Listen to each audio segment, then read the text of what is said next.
This video is going to show you how to make the base for any mug. So I'm going to start off with a few different materials. I have my chunk of clay here. I'm going to be using red clay. I'm going to need a rolling pin. I'm going to need some slip, which if you don't have your own slip but you have clay, you can just mix a little water and some clay together until you get the right consistency. I need a cup of water.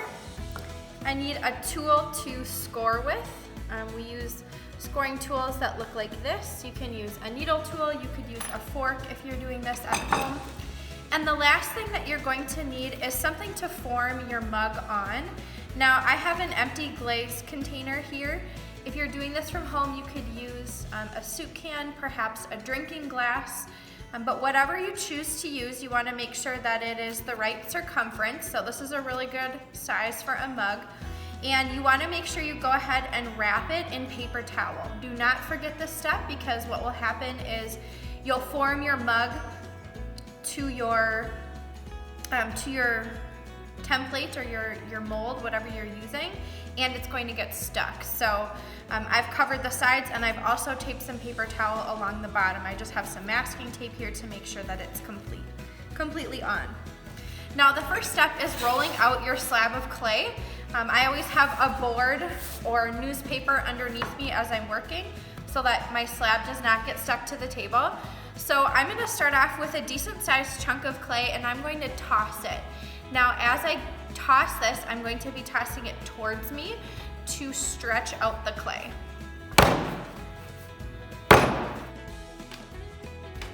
Each time I toss it, I rotate it. You can see how it is already elongating.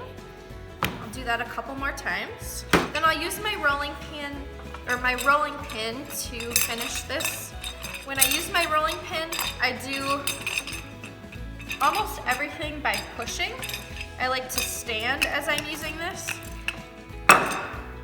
And I like to flip my clay about halfway through. Now the goal of this is we want to get ourselves a nice even chunk of clay. We want it to be between 1/4 and 1/2 inch thick. All right, I'm gonna cut that, make sure that it's correct.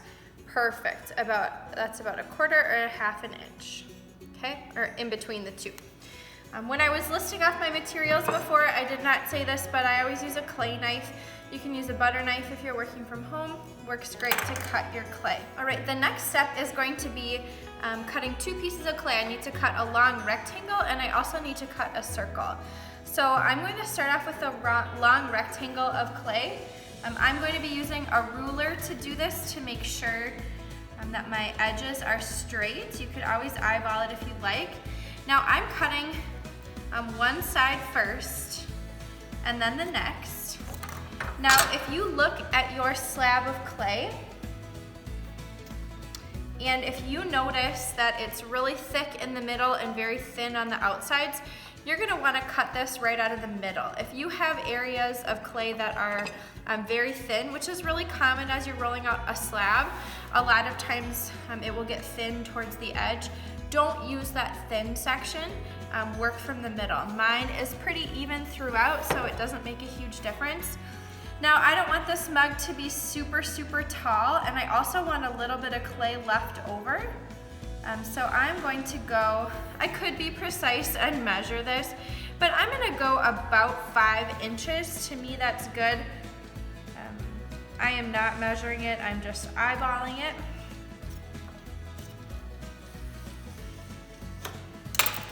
Okay, so I have that rectangular piece cut out. Now the next thing I need to do is cut a circle for my base. So my favorite way to cut a circle is to just use a roll of tape.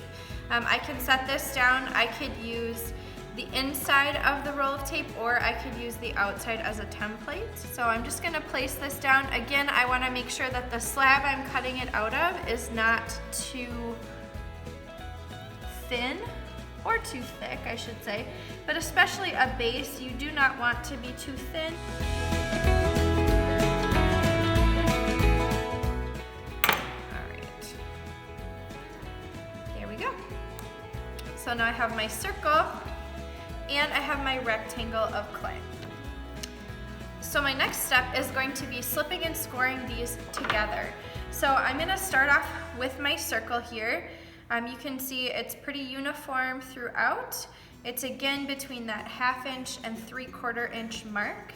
I'm going to take my scoring tool and I'm going to make some nice deep score marks all the way around. Now you're gonna notice that I made my score marks on the top. Now I could make the choice here, as I wrap this around, I could wrap it around along this and attach it along the side like this, or I could take it and attach it along the top. I prefer to do it this way. Again, that's personal preference, but if you were attaching to the side, instead of making the score marks along the top here, you would make the score marks along the side. You want the score marks to touch one another. So I have score marks here, so now I'm gonna go along the bottom. Really, it doesn't make a difference. I'm gonna have this be my bottom. Make my score marks here, again, nice and deep. And the next step I'm going to do is add slip. So I need to take my slip here and I need to add it to one of the pieces. So I've got score marks on both, slip on one. Now before I stretch my clay around, I do always like to add a little bit of water to it just in case this clay is really nice and wet. But red clay especially, when you stretch it, you need to just be cautious as you're doing so. So I like to add water to one side, I like to flip it, and I like to add a little water to both sides. You can do this with your hand, or you could do this with a sponge if you'd like. And now I just need to line up my score marks. So I have my score marks along the bottom here and along the top. So I'm going to take and I'm going to attach this on. I'm working slow. I don't want to bend the clay too quickly because that's how we get cracks, okay? So now I have all this extra clay here, so now I need to cut this off. So I'm just gonna take my clay knife here and I'm going to cut straight down. This is all extra. Okay, now I've got my edges that come together here. Okay, I do need to slip and score those together.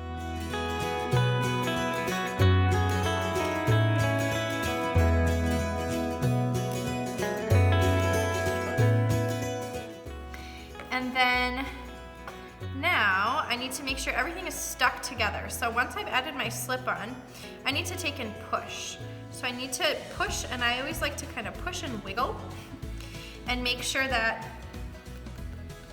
the top rectangle is attached to the bottom and the sides are connected, and that all feels really nice and secure, okay? Now comes some crucial steps because we're going to be making a functional mug. I want to be able to use this, so I want to make sure that there are no cracks or seams, especially along the inside. So I like to address the inside before I address the outside. So the first thing I'm gonna do here is make myself a little coil using some of my extra clay. This coil does not have to be big.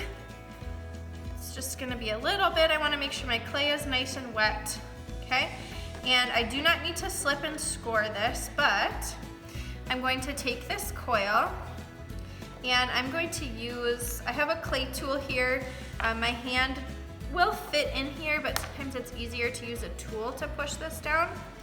So I'm going to lay that coil on the inside.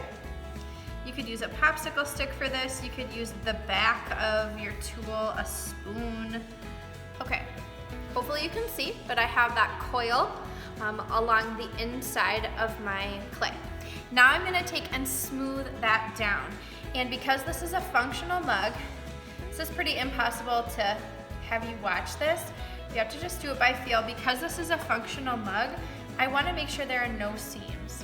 So just like anytime you're working with clay, when you're doing something to the inside, you're always supporting the outside so that it doesn't get weak. I don't want to push so hard that I get a bulge at the bottom here. And the same thing goes for the outside. If I'm working on the outside, I'm going to be supporting it on the inside. So I'm just taking my hand here, going and smoothing that. Okay, now I'm going to be doing that same thing along the seam, and I'm going to be doing that along the inside here. So I've got my coil that I have rolled out. I'm actually going to just flatten that coil a little bit already. So I just have a little piece. I'm going to lay that along the seam. Get rid of that extra. I don't have to slip and score this part. This time I'm going to just use my clay tool and I'm going to smooth it. I really want to make sure I'm supporting this outside clay because as I'm smoothing this, I do not want to be pushing or creating a bulge on the outside of my clay. All right, now if you can see, I don't have any seams, but it looks pretty ugly in there. So to help that along, I like to take my round sponge, get it wet but not soaking wet, and then I like to wring that around the bottom. That's why if you're making a mug that is really small and you can't fit your hand in there, this is going to be challenging. If you have some little imperfections, not a big deal, but you want to make sure that you don't have any like major cracks. Like looking at the outside here, I would not want anything like that. So now that I've fixed the inside, I need to just address the outside. So some of these things you might be able to fix just by pushing your clay together.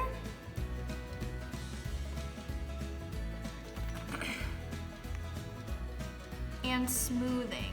Because I patched this seam along the inside already, I don't really want to add more clay to the outside here. I don't want to create a really thick space if I don't have to.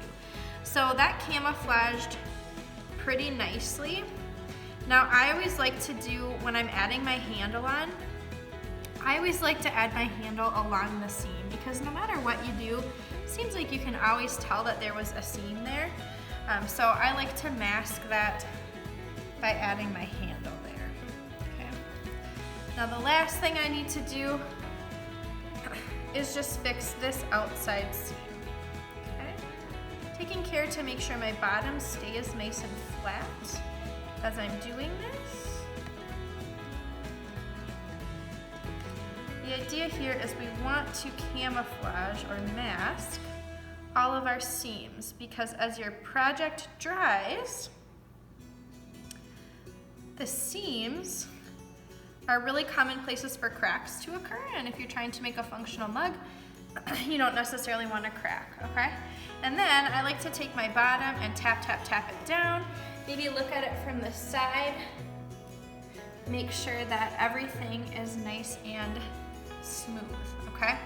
Now, if I were to, this is just a straight cylinder. If I were to want to make a mug that maybe bows out or comes in, this would be the point where I could kind of play around with that, okay? I'm just going to keep mine a straight cylinder to make it easier. But the last thing I want to address is the lip of the mug. We want the lips of your mugs to always be rounded. So right now, it looks pretty smooth, it doesn't look jagged, but it's rectangular, so I can see edges here. We don't want those, we want to round those. Now I definitely have a rough edge, so I could tap this down a little bit. If you have an edge that's a little higher and you trim it down, you might be able to tap to get it to come down.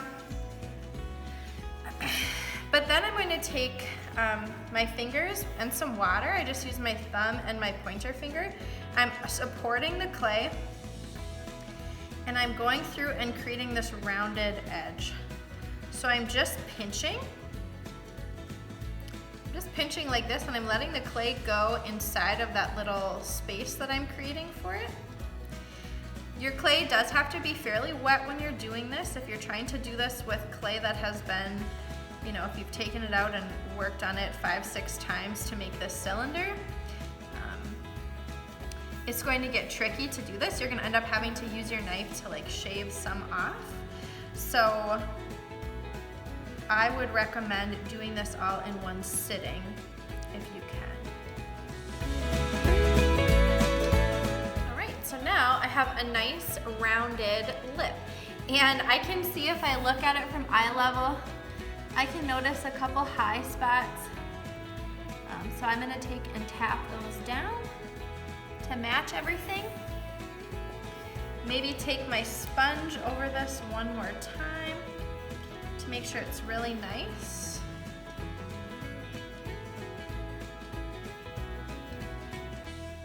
And that's the end of this step. Now you're gonna notice I didn't use this form. That's because the clay that I'm using holds up really nicely. Red clay is great for working with slabs because it has a little more grog in it. It feels a little sandier and it holds up. If I were to be doing this with white clay, I would have used this. And the main thing that I would have done differently there is as I rolled up my rectangular slab, I'll just pretend with this, I would have taken my glaze container here and I would have wrapped it like this and then set it up and slipped and scored, okay? Now I could leave this in here, but I've gone through the work of smoothing this out really nicely, so I'm not going to do that. Now this is going to be ready for you to add a handle to it or to do any detail work around the outside. 2 more tips before this video is over.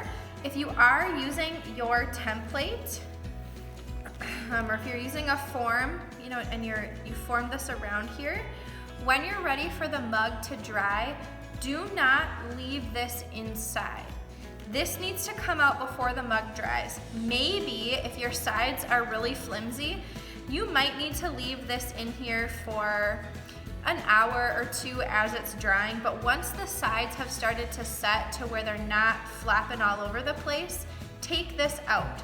If you let your mug dry on something like this, as it dries, it shrinks, and it's going to shrink, and then especially if it's tight to this, it's not gonna have anywhere to go, and what's gonna happen is that seam you worked so hard to cover up is going to pop open, okay?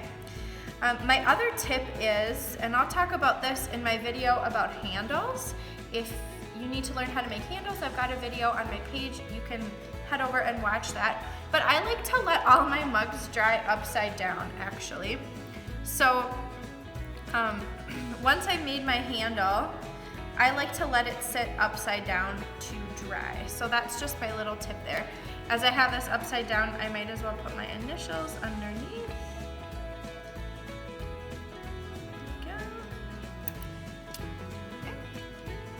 And that's all you need to know how to make the basic form of a mug. You can go ahead and attach anything you want to this. I hope that helped.